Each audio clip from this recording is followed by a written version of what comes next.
If you want to create the life you've always wanted but don't know how to stay motivated to reach your goals, this video is for you.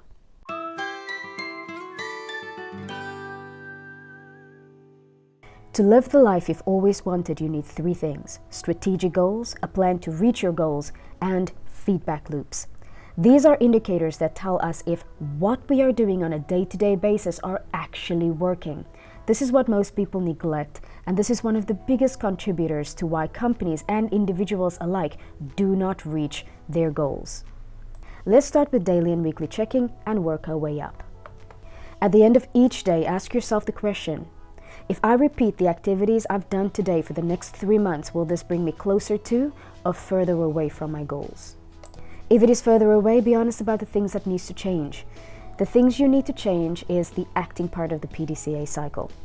Each day, you can also evaluate how well you have done against certain longer-term goals. For instance, I like to check how I progressed against high-impact activities that I believe will create balance in my life. A life strategy is executed one day at a time, so chip away at big goals with small activities daily. In addition, take 2 or 3 minutes to reflect on the day as a whole, not just the activities you've completed. Measuring success by achievements alone can be quite detrimental to your health. We are not machines that purely exist to execute activities. So ask yourself feelings-based questions like, what was the best part of your day? What are you grateful for? What are you looking forward to tomorrow?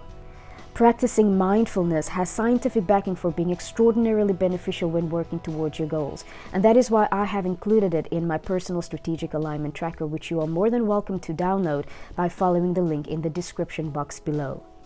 At the end of the week, evaluate the systems you have created.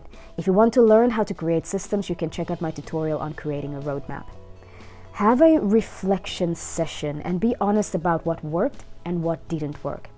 For the things that didn't work, you can do a simple root cause analysis to see how you can address it. Some people don't do this very well. You know what? Most people don't do this at all, even in business. So here is a micro lesson on root cause analysis, or RCAs. RCAs helps us to fix problems as close to the source as possible so that you don't face the same issues over and over, which can be quite exhausting and could contribute to you giving up on your goals. For example, one of my goals is I eat the rainbow every day to improve my health. I cannot stand the idea of cooking every single night, so I've experimented with about 4 or 5 or 6 variations of meal prepping, but failed miserably as I couldn't replicate any of these experiments week after week consistently. By the way, a sign of a good system is its ability to enable effortless repeatability. So when I did my root cause analysis through one of my favorite tools, the 5 Whys, I discovered that the system of cooking multiple items and cleaning while cooking a large variety of foods is quite overwhelming. This made me skip my meal prepping altogether, which led me to ordering fast food that didn't have much to do with the rainbow. So to address this, I needed to change the system, and I needed to admit that while meal prepping is a very useful system for others, it simply doesn't work for me. I needed to create a new system that works for me and my goals. Root cause analysis helps us create the right systems to support our goals. The point is, finding systems that work for you and your lifestyle requires tweaking. In business, when we see something work elsewhere, we don't simply copy and paste that solution into our environment and expect it to work. It almost never does. It requires what we call contextualization or localization. So when you see something awesome on social media or you observe your friend do something fantastic, know that it requires customization to fit your lifestyle, your preferences, your energy levels, and your passions. So you need to carve out time in your diary to reflect and continuously improve the way or the approach you take to implement your life strategy. Now let's check out some tactical checks. On a monthly basis, review your targets and adjust if need be. As mentioned before in a previous tutorial, when we are in the planning phase, we are quite optimistic, so it is not uncommon to set goals and underestimate the effort it will take to make them a reality. So monthly, we do not need to adjust the goal itself, just the target. For example, when I created my publishing schedule for 2024, I foolishly estimated that I would finish one of my papers within 1 month. After working with my co-author for a few months, we both realized that based on our speed of delivery, the paper would take about 6 months to complete. So instead of creating an insane schedule to keep to the 1 month goal, we adjusted the target to say, within a month we don't have a completed paper, but we will have a completed introduction, which is still progress. Of course, if the deadline was non-negotiable, we would have looked at what other activities could be suspended in order to create the time to reach the goal. There are various options you can take, but you'll only know the best recourse if you create the time to monitor your progress against your plan. Now, on a quarterly basis, you can do two things.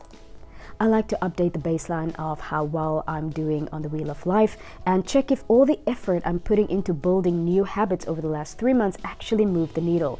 I've gone into detail on how to do this exercise in my Creating a Life strategy tutorial, but for ease of reference, here with a quick overview.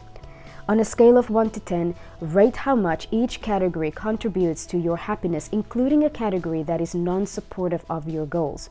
The first time you do this exercise, you will rate how well your current habits are aligned to what you perceive as happiness per category. Every subsequent quarter, you can add a new baseline. This way, you can evaluate if things are getting better or worse. Based on this evaluation, do a stop, start, and continue exercise. Stop any activities that do not aid you in reaching your goals. Continue activities that are still valid and is working, and add any activities that you may have previously overlooked. The last check is at a strategic level, and this I like to do every 6 months. At this point, you want to review your goals itself. Do you still believe they will increase your short and long-term well-being? If not, remove them. Don't hold on to goals or dreams that do not serve you. You can even defer goals if your portfolio is too overwhelming. There is absolutely no shame in doing that.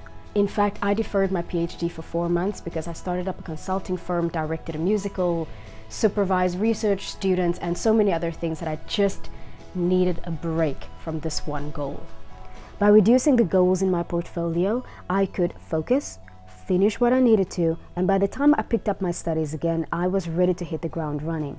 Executing a strategy is not rocket science. If you have the right mindset, the right tools, the right support network, and you just work on things every single day, including reflection, you'll reach your goals in no time. And that's it from me today. Like this, share this, subscribe to this. This is Dr. J, signing off. In fact, I deferred my PhD for 4 months because I was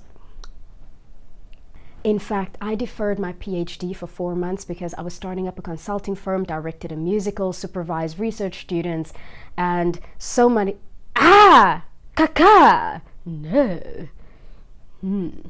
I was starting up a consulting firm, directed a musical, supervised. Okay.